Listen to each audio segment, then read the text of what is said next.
est-ce que c'est encore juste, entre guillemets, de mettre encore, de compenser comme ça? L'hôtellerie, la petite enfance, ben, force est de constater que peut-être pas tout à fait.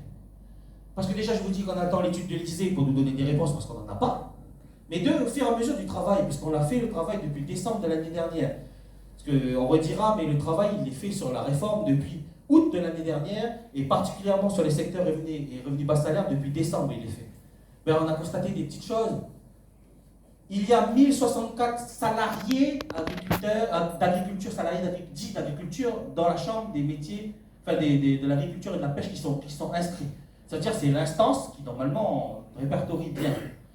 À la CAFAT, il y en a 2938 qui ont l'abattement en salariés agriculture.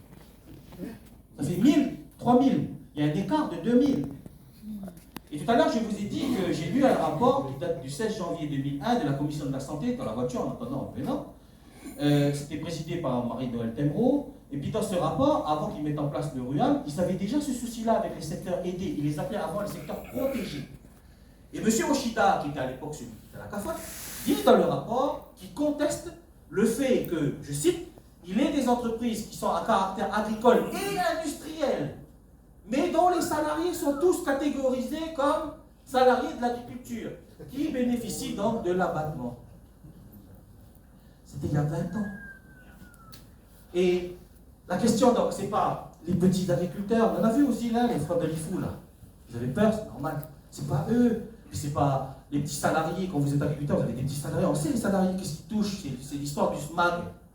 Il y a SMG, SMAG. Ça, c'est pas là que ça dérange. Je viens de vous dire qu'il n'y a aucune limite de salaire. Voilà. Donc, je passe rapidement sur l'hôtellerie avant de revenir sur les gens de maison, mais l'hôtellerie c'est pareil, c'est pas les gens qui font, c'est pas nos mamans qui font le ménage dans les hôtels qui posent problème. Mais il n'y a pas de limite de salaire, ça veut dire qu'on compense aussi les directeurs. Mais c'est bien, ils sont directeurs et tout. La question c'est à l'heure d'aujourd'hui, avec l'argent, le peu d'argent qu'on a, ou voire le plus d'argent qu'on a, est-ce que c'est possible toujours de compenser comme ça?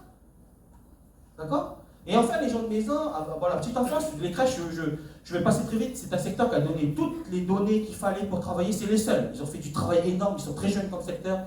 Il y a une grosse nécessité, il y a un gros sujet, il faudra travailler dessus, on est dessus. C'est très important ça.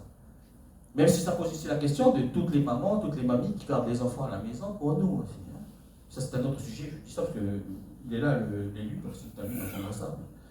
Mais les gens de maison, vous avez 6500 personnes dans ce pays qui emploient des femmes de ménage ou des piscinistes ou des jardiniers, qu'on compense pour les aider à employer, normal, c'était le dispositif soutien emploi.